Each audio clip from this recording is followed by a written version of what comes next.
Well, hello, and welcome back to this ongoing series, Autism Spectrum Disorder in Three Dimensions. My name is James Coplan, MD, and I will be your guide to these materials.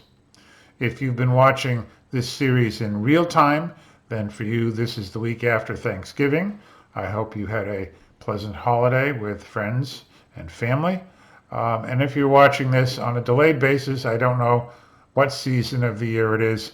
Uh, so I just hope life is going as well for you as possible, whatever that may be.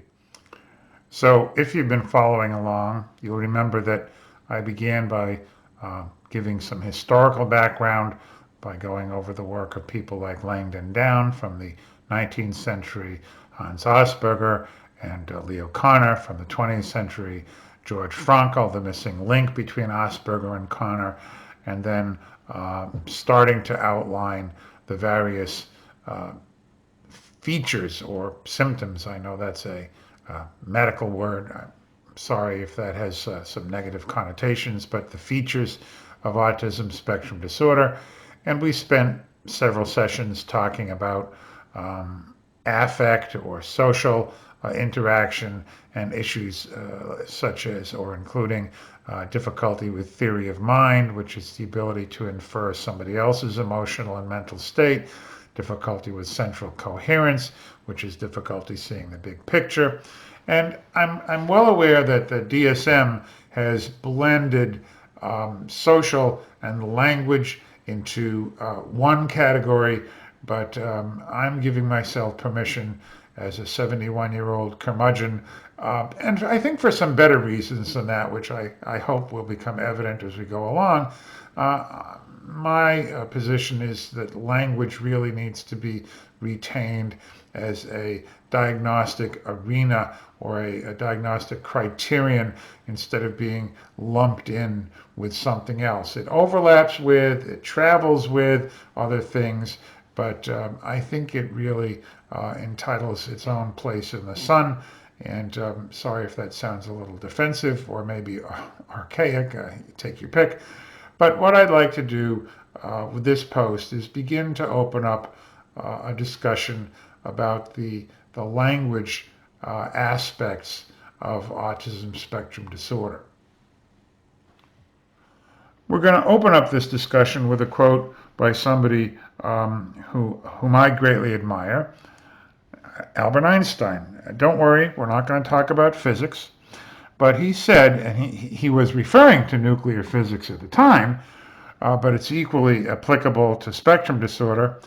Everything should be stated as simply as possible, but no simpler. And in my view, lumping language under social is an oversimplification, which limits our ability to describe the richness of the clinical picture or to understand it, or perhaps most importantly, it constrains our thinking when it comes to devising remedial interventions.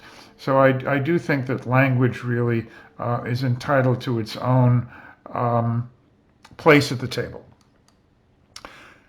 And I'd like to look back and remind you, or if you are joining us in progress, to introduce you to some previous thinkers on the subject. And this goes back to J. Langdon Down.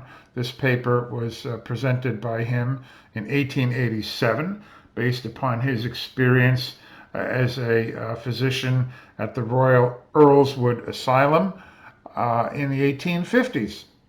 And he described, although did not use the term autism, he described individuals who almost certainly have what we today would refer to as autism spectrum disorder. And this is part of what he said. I know nothing more painful than the long motherly expectancy of speech. How month after month the hopes are kept at high tension, waiting for the prattle which never comes. How the self-contained and self-absorbed little one cares not to be entertained other than in his own dreamland and by automatic movements of his fingers or rhythmical movements of his body. And then he went on. Even when speech does exist, it is often echo-like. To my question, how are you today? Came the immediate reply, today. I asked another, "Are you a good girl?" The response was simply, "Girl." Sometimes the whole question is repeated, and the echo is not simply that of the last word.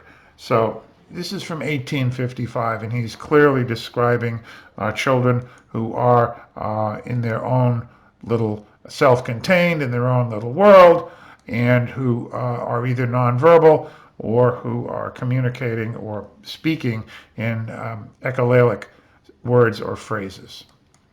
We jump ahead to the 1943 paper by O'Connor, and we discussed this paper at some length in previous posts, but just to refresh, he described children with symptoms in 4 areas: impaired socialization, idiosyncratic language, repetitive behaviors, and unusual responses to sensory stimuli. And in terms of language, he did use the term echolalia and delayed echolalia, which is repeating things hours or days later. He talked about pronoun reversal. For example, the child might say, "You want a cookie," when really the intent was to say, "I want a cookie." But in reality, that's just a case of delayed echolalia and idiosyncratic word use. What do I mean by that? If every time the mother or father is offering the child a cookie and the parent says, "You want a cookie?" then that phrase becomes the catchphrase associated with getting a cookie. So the child simply says, "You want a cookie?" as the code phrase, like the password to get onto a military base. He or she is not really reversing the pronoun and mixing up who I am with who you are in some Freudian way. It's simply a case of odd word usage and delayed echolalia. And Connor gives some examples of that in his paper, where Donald, his patient number 1, was on Dad's shoulders, and Dad said, "Donald, do you want to get down?" And Donald wanted to get down. But from then on, the phrase, "Do you want to get down?" is what Donald used when he meant to say yes. So pronoun reversal is simply a special example of delayed echolalia and idiosyncratic word usage. And then odd inflection. And there's a technical name for it. We'll get to that in a bit. But inflection is something that once you've heard various distortions in inflection, you can pick it out easily. And one of the mind experiments I've often thought of would be for somebody to give me tapes, audio tapes, or digital files now, of children talking in some language that I don't speak. And I'm virtually certain that I could pick out the autistic speakers by the difference in their inflection.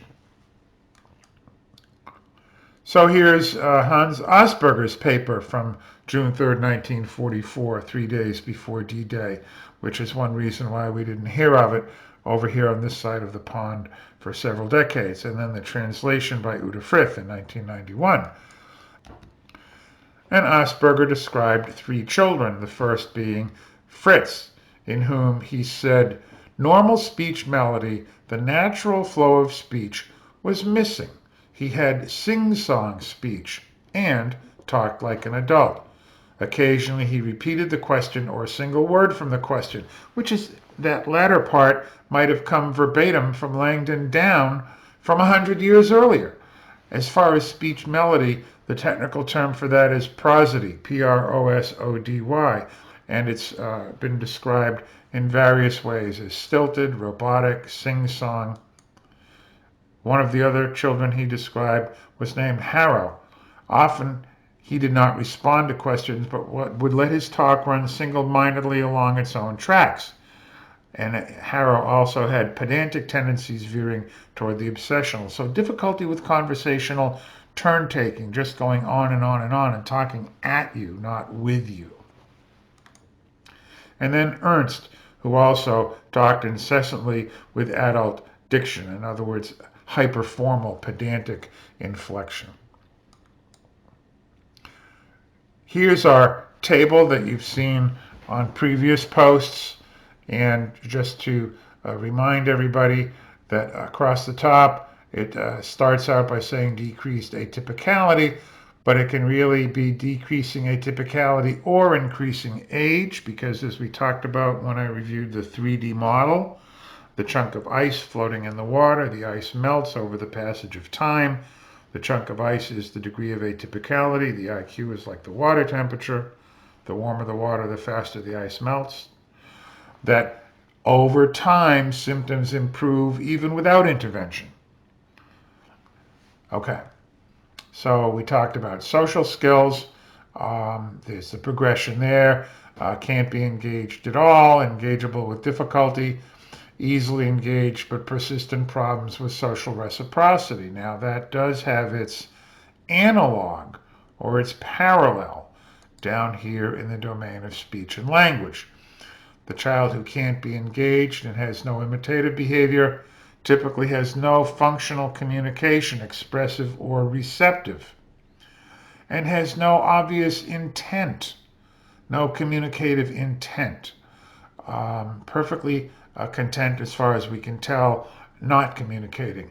If the child is verbal, it may be limited just to echolalia.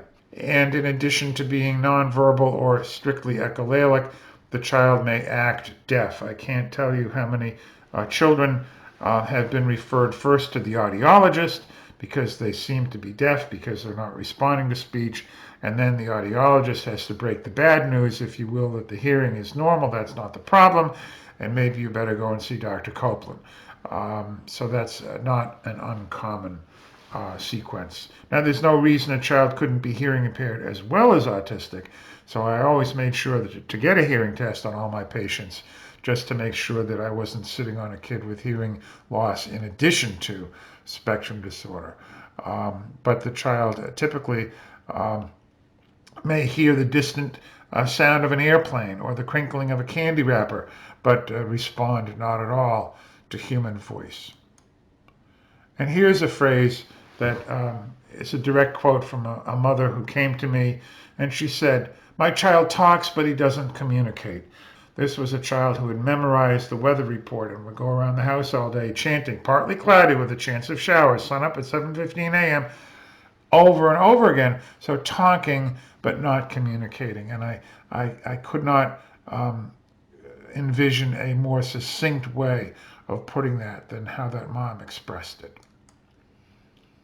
But with the passage of time, most children on the spectrum experience some degree of improvement. And typically, a child goes from having no functional communication at all to having some functional communication. That may be hand over hand, where the child takes your hand and puts it on what they want. They may not look up at you. They may not have that joint attention and eye contact, but at the very least, they're using your hand instrumentally to put it on what they want to get what they want. They may be able to master sign language or picture exchange cards. They may use stock phrases or echolalia in context. Donald, even though he meant to say yes, would say, "Want to get down, Donald?" as his way of saying yes. At the very least, the parents knew what he meant, and he was using some kind of verbal prompt to elicit a desired response from his parents. But along with being verbal, that's when we can see the abnormalities of prosody. So the speech may sound stilted, like this, or abnormally loud, or abnormally soft, or sing-song, or robotic, and I can't do them all. But prosody, abnormal prosody, goes right along with the echolalia and the other communication issues. Connor wrote in his 1943 paper, between the ages of 5 and 6, they, meaning the children he was following, gradually abandon echolalia and learn spontaneously to use personal pronouns. Language becomes more communicative, at first in the sense of a question and answer exercise, and then in the sense of greater spontaneity of sentence formation. And this is what we're indicating here, that as the child gets older, if the child has IQ within the normal range, and some of the children who are higher functioning, even with IQ in the cognitively impaired range, become functional communicators, and they can make their wants and needs known, but they may still have difficulty with theory of mind tasks like humor or sarcasm, or knowing when somebody is being truthful with them or not.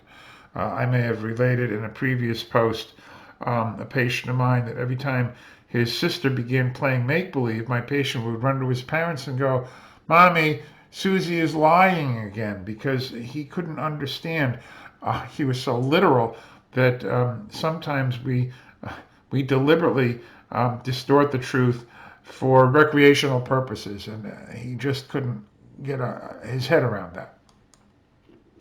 So the terms, there are two technical terms that you really need to know. If, when we were talking about cognition, I introduced you to the terms theory of mind and central coherence, here there are two terms you need to know. One is pragmatics and the other one is prosody. So pragmatics means the use of language for the purpose of social interaction. Somebody who is pragmatic as opposed to being dogmatic is somebody who wants to get the deal done. Can we figure out a way to make this work? It's from the same Latin root as the word practical, or to practice something. To be pragmatic is to use language as a means to a social end. And the child who talked without communicating was the very opposite of that. So what are some of the elements of well-functioning pragmatics? One is reciprocity, taking turns. My turn, your turn. My turn, your turn. And we judge when it's our turn by various verbal and nonverbal cues that our conversational partner is giving off. I remember one child who had gone to social skills classes and he had internalized a rule which helped him because he was going on and on about his favorite topic, which I think was the Titanic, and he caught himself short. He stopped short. He said, "Wait, I've had 3 sentences, now it's your turn."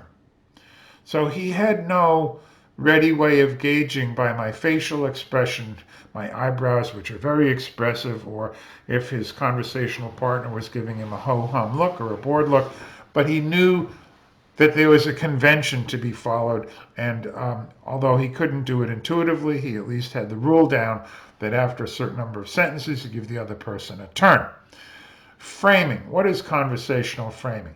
Well, simply put, it means before I launch into my monologue about the covered bridge in Contoocook, New Hampshire, I give you some background and I say, I'm really a train aficionado and I love playing with trains, and I still play with trains, and I've been working on this model out in the garage over the past 2 weeks since the last post, and I'd really like to talk about that. Do you mind if I talk about my covered bridge? And I frame it out for you. Now, granted, that may not be the most appropriate thing for me to be talking to you about in a post about autism, but at least I have framed it. Instead of just beginning cold by saying the Contoocook Bridge was built in 1899 and the architect was so-and-so and the builder was so-and-so and it's the oldest remaining covered bridge in the United States, with no preface and no framing. Topic maintenance is akin to the others, where if you start talking about a given subject, then I would generally respond with something having to do with the card that you just played. It's like, in hearts, if I lead a heart, unless you avoid in hearts, you're going to respond with a heart. Conversational repair. We do this all the time. We say, "Oh, no, I didn't mean that. I meant this." Or, "Do you follow me? Do you get that?" Or, you can tell by somebody's face, or you say, "Wait a minute, I didn't get that. Can you go back and explain that?" So reciprocity, framing, topic maintenance, conversational repair. These are not terms that we normally have to use because most of us have good pragmatics and we just do these things and we expect other people to just do those things, and we don't need to have a vocabulary to describe these things because they just sort of happen naturally for most people, but not for people with impaired pragmatics. At the most extreme end, as we talked about in the table, a child or an adult, sadly, may be nonverbal with no communicative intent, or their speech may be limited to mechanistic repetitions.